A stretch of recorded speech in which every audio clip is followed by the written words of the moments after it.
You know, I think sometimes we get too caught up in shooting fast, being tactical, you know, being high-speed reloads, you know, all these things that are just go, go, go.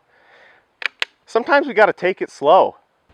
Welcome back to Brass Dynamics. I'm Cade, and today I want to go over the Savage Mark II, and in this case, the BRJ.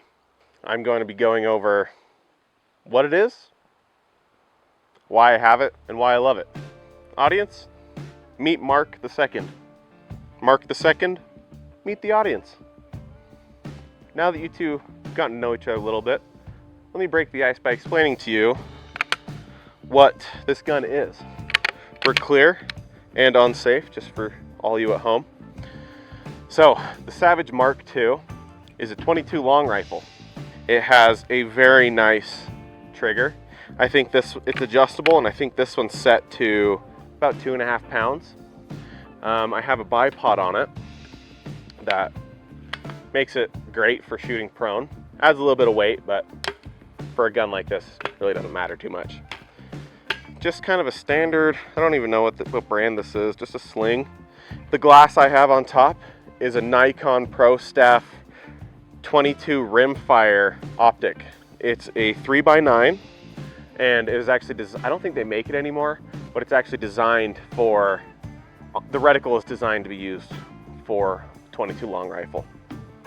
Now, one of my absolute favorite things about this gun is the stock. So this stock comes on the BRJ version of this rifle, and I just absolutely think it's a gorgeous rifle. It's got a laminated wood stock, and it just has all sorts of different colors. I mean, it's got reds and blues and browns and yellows and pinks, and I absolutely love it. I think it's such a handsome looking gun. Along with that, the fluting on the barrel. I want to talk a little bit more about this barrel. So it's a thick bull barrel, and I didn't know what a bull barrel was until I Googled it, but apparently it doesn't taper down. And it got the name bull barrel because someone decided it looked like a bull cow's barrel. I'll let you figure out what that means. But the fluting on it I think is very handsome, and it's an incredibly accurate rifle. I used this rifle in a shooting competition when I was a youth, and as part of that we shot all the way out to about 75 yards.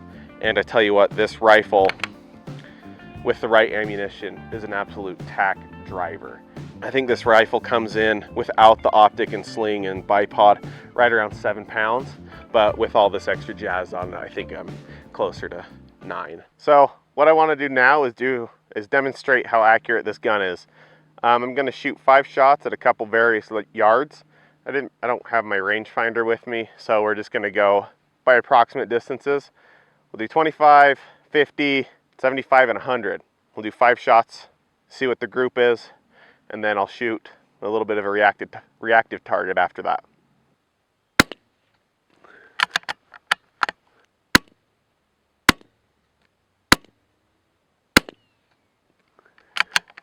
Let's go take a look. So that was my first shot. It went a little to the right. And then I don't know the other order, but 2, 3, 4, 5. I have these 3 stacked right on top of each other. Well, next what I want to do is I want to shoot an egg at 25-ish and a can of shaving cream.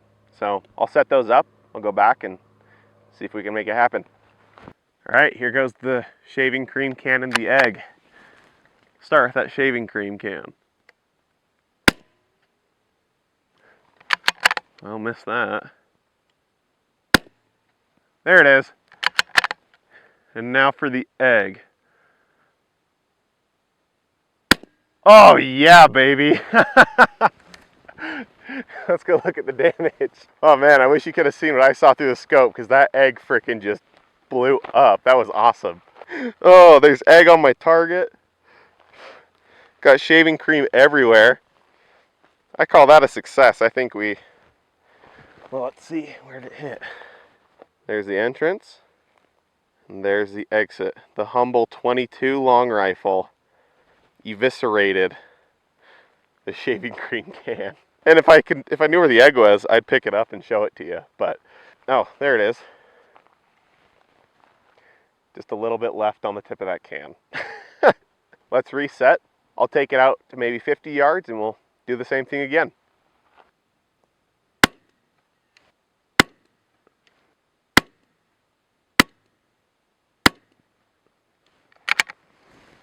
Let's go take a look.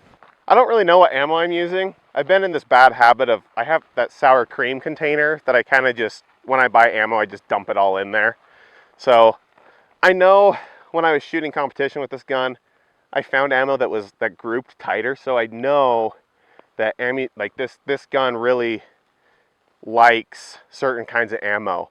But I mean, it still shoots this random stuff pretty well. I think I'm using just some cheap Federal 22 ammunition. Well, first off, I'd like to point out the corn that's holding up my target. I was kind of a stupid moron idiot and left my target stand at home, so hope you can forgive that. But anyway, this is my grouping at 50 yards. I know this flyer was my third shot. I saw that. But otherwise, I mean, that's within 2 inches. And at 50 yards for a 22, that's pretty good. Let's set up shaving cream and egg. Time to exterminate these targets. Shaving cream. Oh yeah, baby. First shot. Now Los Huevos. Oh yeah. Let's go take a look. I wish you could see what I could see through the scope. You have the egg, and when it hits, it just like blows up, and you see all like the nasty, like eggy, mucusy stringies just flying everywhere. It's freaking awesome. Oh yeah. Egg remains. No problem. Let's go out to 75 yards.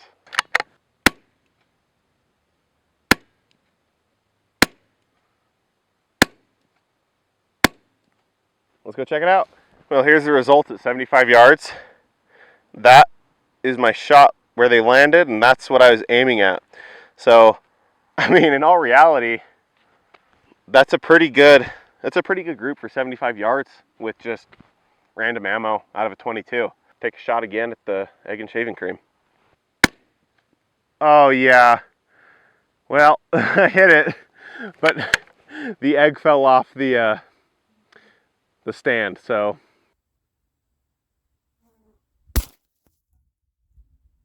knocked the egg over. So we'll try it again, see if we can hit the egg. Oh yeah, nailed it. Here is 5 shots at 100 yards to see what the grouping is. I better shoot it before the wind knocks over my janky setup.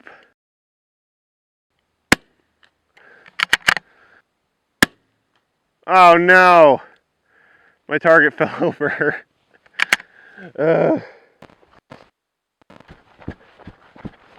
I'm just gonna shoot 5 new rounds on target.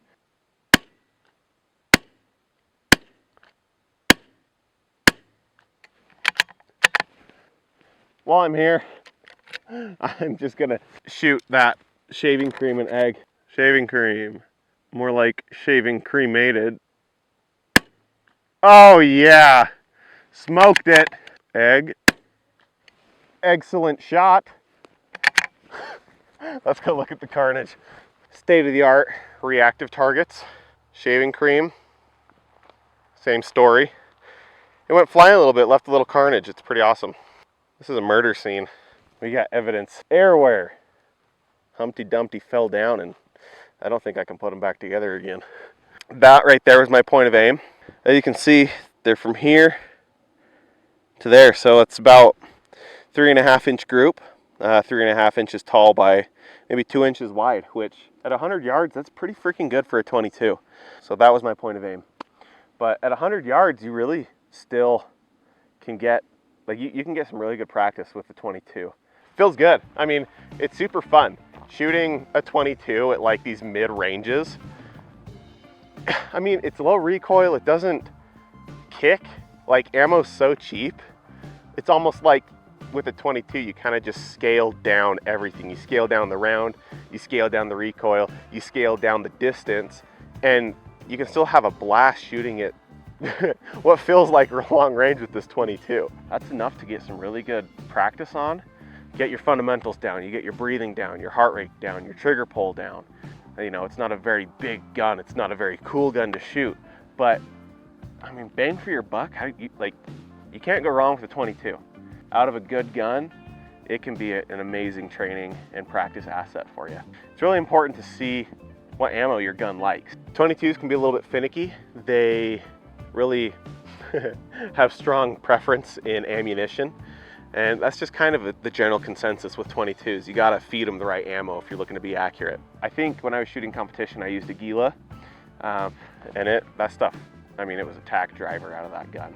If I'm being honest, I haven't done a whole ton with, compared to this big bore precision shooting, but the fundamentals are all the same. When you're shooting precision, you need to be as stable as possible and as precise as possible. Generally, you want to be laying down in the prone position. When you're shooting, you want to have very controlled breaths. You can actually see your heart rate and your heartbeat affect your reticle and see it move around a little bit. Your trigger pull, it's a very soft, gentle squeeze, and the break should surprise you. All of these things that are kind of fundamental to precision shooting can be practiced and really mastered on a 22. That's really, I think, one of the biggest highlights surrounding this gun is it's cheap to shoot, it's super fun to shoot, and you can practice all the fundamentals that are required to be a precise shooter. You can practice on the cheap with a good 22. Practice those fundamentals. Just enjoy the time you have to be outside. And shooting a 22, a bolt action 22, can really give you that opportunity to slow things down, come to baseline, and just practice those shooting fundamentals that sometimes get overlooked. I absolutely love this gun. I've had it for a long time. It's treated me very, very well. It's one of my favorite looking guns, and it's really close to my heart. Thank you guys for being here today while I've kind of showcased and highlighted my Savage Mark II. I hope you've enjoyed kind of becoming a little more familiar with this gun along with me. This is a great rifle, and you know, I hope that I've been able to show you some of the more notable features and show you the reasons why I love this gun. Thank you guys for watching. I'm, again, really grateful for you guys. I have a lot of fun making these videos. Leave a comment down below of your best experience with a 22. Oftentimes that can be one of the first guns that we shoot and become introduced to. Subscribe, give it a like, share it with your friends and family, and I'll see you guys in the next video.